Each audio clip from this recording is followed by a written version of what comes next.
On June 29, 1958, a 17-year-old walked into a World Cup final wearing Brazil's number 10. 3 weeks earlier, Pelé had never played a minute in the tournament. He arrived in Sweden injured, failed a psychologist's recommendation, and began on the bench. Now he stood inside the Rosunda Stadium with 50,000 people waiting to see whether Brazil would finally become world champion. Sweden scored first, for a country still haunted by 1950 that could have felt like history repeating itself. Didi walked into the goal, picked up the ball, and carried it calmly toward the center circle. Brazil did not panic. By the end, Pelé would score twice, cry on a teammate's shoulder, and become the youngest world champion football had ever seen. It is tempting to tell this as the day a boy became king. But kings do not build themselves. Pelé's arrival was made possible by Garrincha's dribbling, Didi's control, Vava's finishing, Brazil's preparation, Sweden's ambition, television's expanding reach, and 8 years of Brazilian pain. The boy changed football because an entire team created the stage. Sweden hosted the 6th World Cup across 12 venues, from Stockholm and Gothenburg to smaller cities such as Borås, Halmstad, and Sandviken. The tournament was compact, organized, and designed for a European television network that had grown rapidly since Switzerland 1954. Millions still listened by radio, but moving images now traveled far enough to turn unfamiliar players into recognizable global figures. The host projected modernity without monumentality. Sweden in the late 1950s was prosperous, politically non-aligned, and building an international reputation around social stability and efficient public institutions. The World Cup fit that image: clean stadiums, reliable transport, long summer light, and a national team strong enough to make the host part of the story. The tournament also completed a rule correction. Every team now played every other team in its group once. No extra time was used for group draws, and goal average could separate teams before playoffs. FIFA had abandoned the strange seeded versus unseeded format of 1954. The World Cup was becoming easier to understand at exactly the moment more people could watch it. The television audience still depended on geography and infrastructure. There was no live global satellite feed. Images moved through European broadcast links, while film reels and news reports carried the tournament farther. That limitation matters. Pelé became internationally visible more quickly than stars of 1930 or 1950. But his legend still traveled through a mixture of live pictures, delayed film, radio language, and newspaper photography. Sweden also invested in a new centerpiece. Nya Ullevi in Gothenburg opened for the tournament with broad stands and a modern profile, while Rosunda outside Stockholm carried the final. The host used existing cities and regional venues to distribute the event. It felt national without requiring the entire country to orbit one giant stadium. The road to Sweden exposed how political the word world remained. FIFA allocated one place to a combined African and Asian qualifying zone. Israel advanced when opponents withdrew for political reasons and appeared ready to qualify without playing. FIFA then ruled that no country could reach the finals without contesting a match and arranged a playoff against a European runner-up. Wales was drawn and won 4-0 on aggregate. No African or Asian team reached Sweden. Wales's manager was Jimmy Murphy, also assistant manager of Manchester United. He missed United's European Cup trip to Belgrade because he was leading Wales against Israel. On the return from Belgrade, the United aircraft crashed after refueling in Munich. 23 people died, including 8 players. Murphy survived because international duty had placed him somewhere else. He then helped rebuild United while preparing Wales for its first World Cup. England arrived carrying the same tragedy. Roger Byrne, Duncan Edwards, Tommy Taylor, and David Pegg would likely have formed part of its squad. Their absence cannot be translated into a football prediction. It can only be acknowledged as human loss inside the tournament. All 4 British home nations qualified in 1958, the only time that has happened. They reached Sweden together, but not untouched. Qualification delivered other shocks. Italy failed to reach the finals after losing to Northern Ireland, the first time sporting elimination kept the former champion out. Uruguay also missed the tournament. Argentina returned for the first time since 1934, confident that its domestic tradition would translate immediately, then discovered how much international football had changed during its absence. Brazil arrived with 2 failures living in its memory. In 1950, Uruguay had silenced the Maracana. In 1954, Hungary had eliminated Brazil in the violent Battle of Bern. Talent had never been the question. The challenge was to build an organization capable of protecting talent from pressure, fatigue, and chaos. The Brazilian delegation prepared with unusual detail. It brought medical staff, a dentist, physical trainers, administrators, and scouting information. Players were examined and interviewed. Psychologist João Carvalhais tested the squad and reportedly judged Pele too young and Garrincha poorly suited to the demands of the tournament. Coach Vicente Feola listened, then made his own football decisions. Brazil's structure is often called 4-2-4, but the numbers were flexible. Didi and Zito controlled central space. Zagallo moved backward from the left wing to help midfield. Nilton Santos advanced from fullback. Garrincha stayed wide and changed rhythm. The system created defensive balance without demanding that every attacker become predictable. Captain Bellini also understood symbolism. Brazil wore the yellow shirt created after 1950, but the color no longer represented a design contest alone. It represented a national team trying to convert trauma into method. The delegation's discipline could become excessive. Administrators worried about food, sleep, interviews, and contact with outsiders. Some accounts turned the camp into a perfectly engineered laboratory. It was not. Decisions were debated, Pele arrived hurt, and Feola reportedly slept during meetings. Brazil's strength came from combining structure with players willing to solve problems the plan could not predict. Didi was central to that balance. He controlled tempo with long passing and the folha seca free kick, struck with a motion that made the ball drop suddenly. He was 29, experienced enough to remember Brazil's earlier disappointments and secure enough to let younger players take attention. The best player in Brazil's first championship was not necessarily the player history placed on every poster. Brazil opened by beating Austria 3-0. Didi scored with his famous dipping free kick technique, the folha seca, and José Altafini, known in Brazil as Mazzola, added 2. Pelé was recovering from a knee injury. Garrincha remained outside the lineup. Brazil looked controlled, but not yet transformative. The second match against England ended 0-0, the first scoreless draw in World Cup history, arriving in the competition's 110th match. Brazil had also failed to score in a World Cup game for the first time. The result created pressure before the final group match against the Soviet Union. Senior players, including Didi, Bellini, and Nilton Santos, supported bringing Pele and Garrincha into the team. The story is sometimes told as a player revolt that forced Feola's hand. The evidence is less theatrical. Experienced leaders argued for 2 extraordinary teammates, and the coach changed the lineup. Brazil's most important tactical decision began as trust. Around them, the groups produced a changing order. Argentina lost 6-1 to Czechoslovakia and went home in what became known as the disaster of Sweden. Hungary, transformed by the 1956 uprising and the departure of Puskás, Kocsis, and Zibor, failed to advance from its group. The 2 countries most closely associated with attacking brilliance in earlier eras were evidence that football did not preserve greatness out of respect. Northern Ireland reached the quarterfinals after a playoff victory over Czechoslovakia, despite operating with a small squad and a crowded schedule.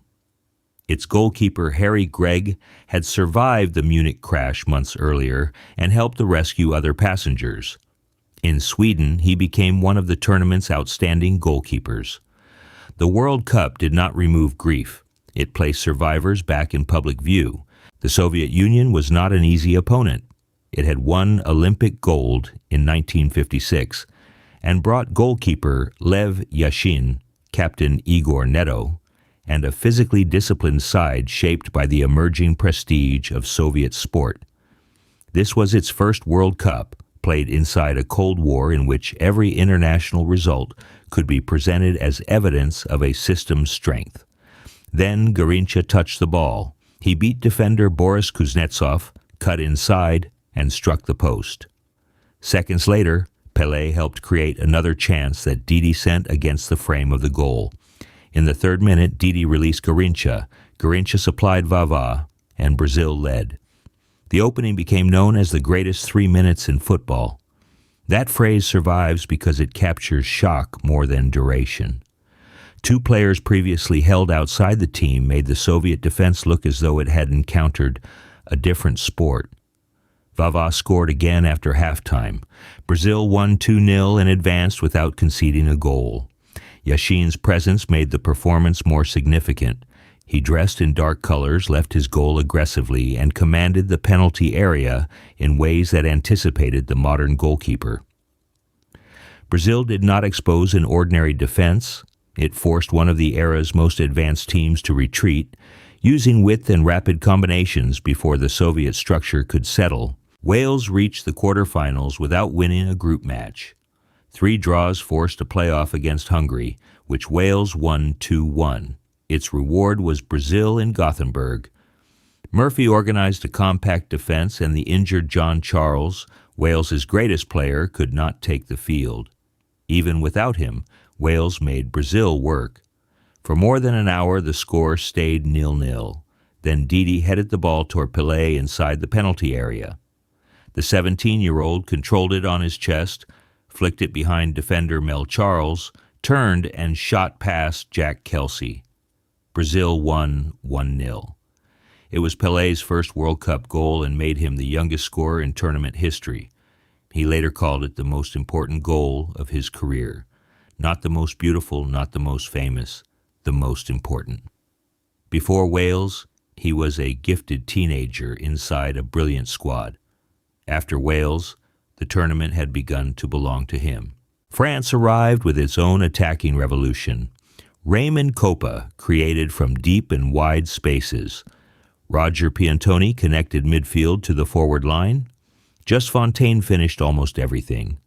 Born in Marrakesh and shaped by football in Morocco and France, Fontaine did not expect to begin the tournament. Injuries moved him into the lineup.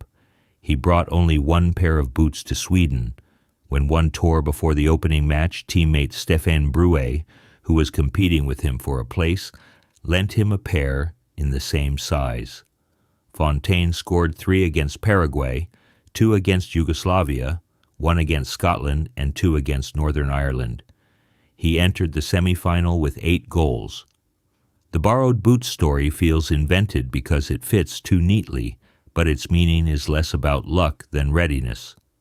Fontaine did not create chances alone. France's movement supplied him. His finishing turned a well-built attack into the tournament's most productive individual campaign. Kopa was the quiet engine. Born Raymond Kopaszewski to a family of Polish mining heritage, he had become a star at Real Madrid. His close control pulled defenders toward him and opened Fontaine's runs.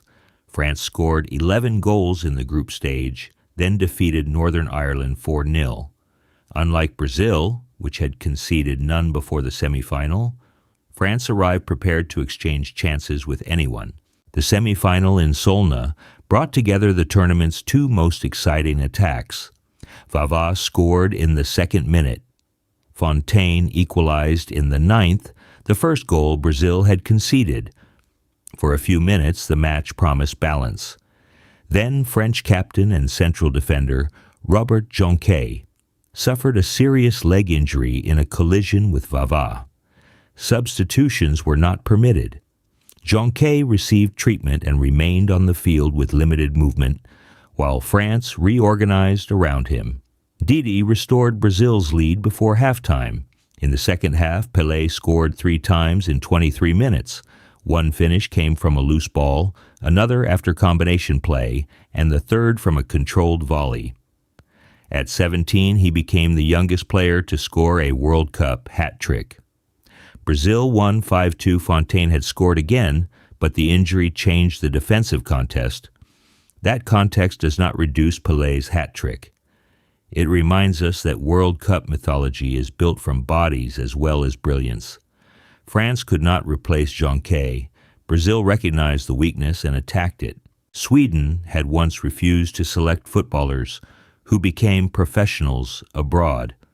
That policy weakened the national team after its 1948 Olympic title, when stars moved to Italian clubs. For the home World Cup, the restriction was lifted. Niels Lidholm and Gunnar Gren returned, bringing the intelligence developed at AC Milan. Kurt Hamren and Lennart Skoglund added pace and invention from Serie A. The host won its group, then defeated the Soviet Union 2-0 in the quarterfinal. In the semifinal, Sweden faced defending champion West Germany. The match became bitter. Erik Juskowiak was sent off after kicking Hamren. Fritz Walter was injured, and Sweden came from behind to win 3-1. German complaints focused on the crowd, refereeing, and atmosphere. Swedish supporters used organized chants and encouragement that felt unfamiliar to some visitors. What one side described as hostility, the host experienced as home advantage. Sweden reached its first World Cup final with veterans who had been kept away from the national team by an older idea of amateur purity. Lidholm was 35 and Gren 37. Their ages became tactical assets rather than embarrassments. They slowed moments, protected the ball, and understood when Hamren or Skoglund needed freedom. Sweden's run challenged the assumption that a modern tournament belonged only to youth. The final would place one of its oldest creative leaders against the youngest scorer in World Cup history.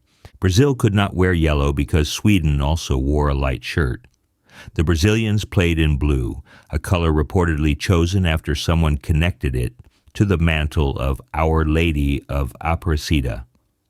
Whether every detail of that dressing room story is exact, the visual fact became iconic. Brazil won its first World Cup wearing blue. In the 4th minute, Lidholm moved through the center and scored. Sweden led 1-0. For Brazil, the score immediately echoed the national fear created in 1950. Zagallo later remembered urging Didi to hurry. Didi retrieved the ball slowly and told teammates to remain calm because Brazil was better. Leadership is often filmed as shouting. Didi's leadership was control. By refusing panic, he prevented an old defeat from entering a new match. Brazil did not need to erase the Maracanazo. It needed to stop behaving as though every setback was the Maracanazo. 5 minutes after Sweden scored, Garrincha attacked Sven Axbom on the right. He reached the byline and crossed low. Vavá arrived between defenders and finished 1-1. In the 32nd minute, the pattern returned. Garrincha beat the same side, drove another ball across goal, and Vavá scored again. Brazil led 2-1. The goals looked simple because Garrincha had made the difficult part repeatable. His dribbling is often described as spontaneous comedy, a man humiliating defenders for pleasure. There was joy in it, but there was also tactical precision. Garrincha stretched the field, forced Sweden to defend one-on-one, and delivered the ball into the most valuable space. Pelé's legend would dominate the images. Garrincha built the platform underneath them. Vavá's contribution deserves the same clarity. He was a center forward built for contact, holding central defenders, while Brazil's more celebrated artists moved around him. His 2 goals in the final were not decorative. They reversed the match. Before Pelé could create the image everyone remembered, Vavá supplied the lead Brazil needed. 10 minutes into the second half, Nilton Santos crossed from the left.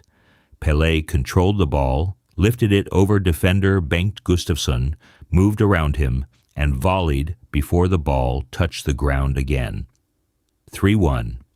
The goal contained the qualities television could turn into mythology: balance, imagination, youth, and a movement clear enough to understand immediately.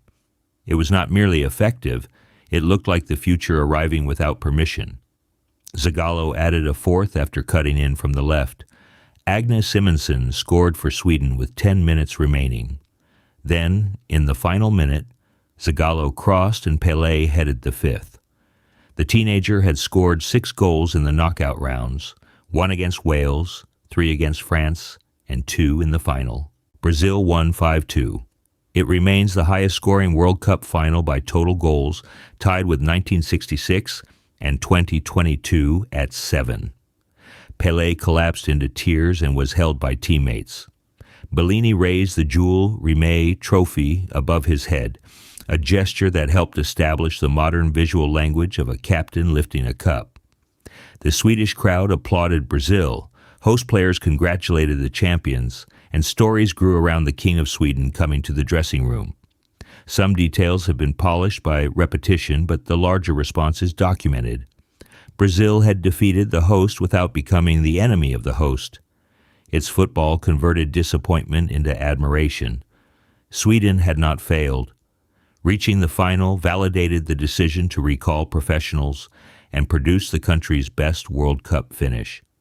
The host supplied the stage, scored first, and then became the first national audience to witness Brazil's championship style at full scale. One day before the final, France defeated West Germany 6-3 in the third-place match.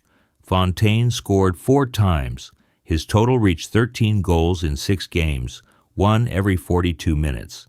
No player has matched that total at a single World Cup.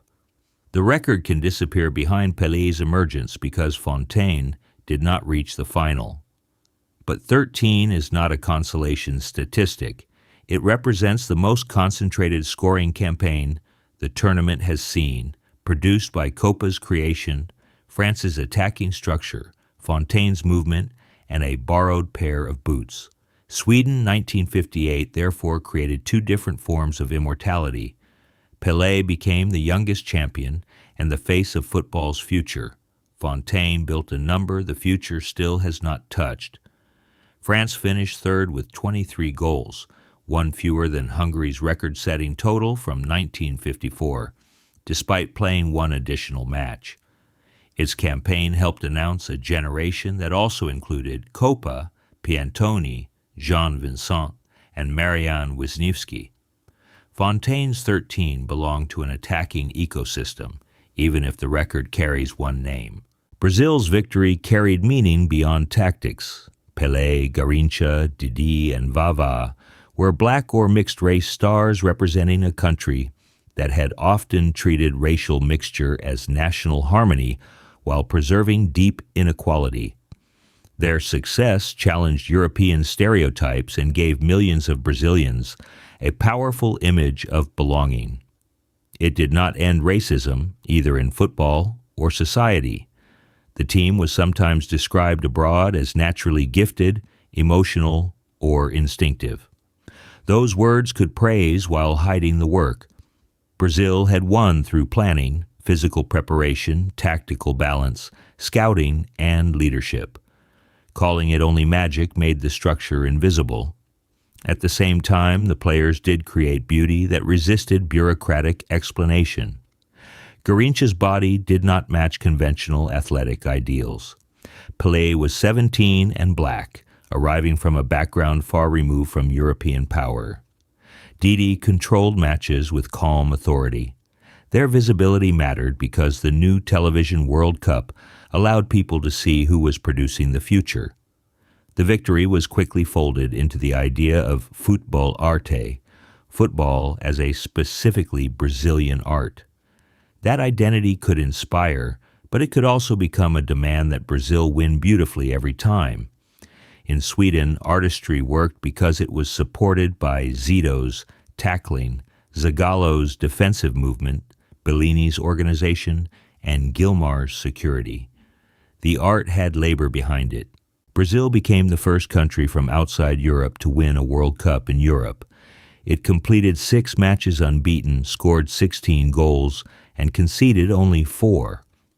Didi was widely recognized as the tournament's outstanding organizer. Garrincha began the decisive transformation against the Soviet Union. Pelé supplied the images history kept replaying. The title also changed the weight of Brazil's shirt. Before 1958, Brazil was a talented nation defined internationally by what it had not won. After Sweden, every future Brazilian team entered the World Cup in conversation with a champion. The first star turned expectation into inheritance. Pelé had promised his father after 1950 that he would win the World Cup for Brazil. Memory has refined that childhood promise into prophecy, but the emotional connection is real. The tears of 1950 and the tears of 1958 belong to the same family story and a larger national one. Sweden 1958 was full of stories large enough to own another tournament. Wales returning through political chaos, Yashin carrying Soviet modernity, Sweden recalling its professionals, and Fontaine scoring 13. Yet the final image belonged to a teenager. Pelé did not win alone, and saying so makes his achievement larger, not smaller. He entered a team intelligent enough to protect youth, flexible enough to change, and confident enough to let invention survive organization. Brazil had spent years searching for the difference between beautiful football and winning football. In Sweden, it discovered they did not have to be different things. Every World Cup tells the story of its time. In 1958, television helped football find a new global face. He was 17 years old, wearing blue, and crying because the promise had become real. End card. Next, Episode 7, Chile, 1962.